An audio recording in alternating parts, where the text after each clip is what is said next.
Pour ce nouveau numéro, moi, le professeur Martinez, je vais te donner les clés pour tout bien comprendre de la situation à l'Olympique de Marseille, cette grande saga qui nous tient en haleine chaque année. Voici mon explication.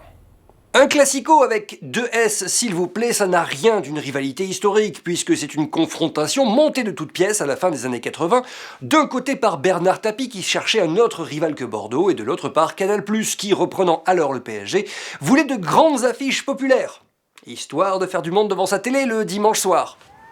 Pas bête. Le premier vrai classico est d'ailleurs celui de 1989, où Franck Sauzet donne le titre à Marseille d'une frappe de dingue dans les arrêts de jeu. Ah, c'est sûr que les supporters s'en souviennent encore. Et bien sûr, Sauzet, tu m'as fait bander. Sauf que de quelque chose monté de toutes pièces, on parle aujourd'hui d'une double confrontation annuelle qui déchaîne les passions.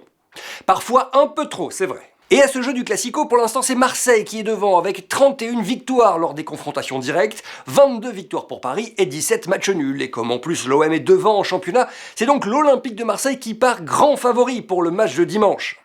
Pourtant, tout avait mal débuté pour l'OM cette saison. Attention, toute ressemblance avec des personnes connues est ratée. L'accent marseillais est fait par de vrais cascadeurs. Ne faites pas ça chez vous. En cause principalement le système de jeu de Marcelo Bielsa, très difficile à assimiler pour les joueurs. Goal, 1, 2, 3, bandolero rock, bandolero chat. Voilà, c'est bon là? Ouais, j'ai rien compris. T'as compris toi?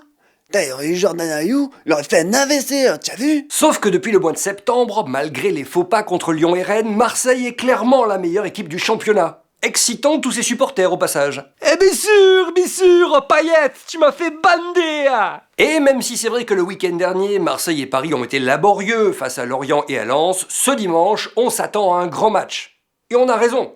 Même si certains classicos ont été dignes d'un tour préliminaire de Coupe de la Ligue, Mon Dieu,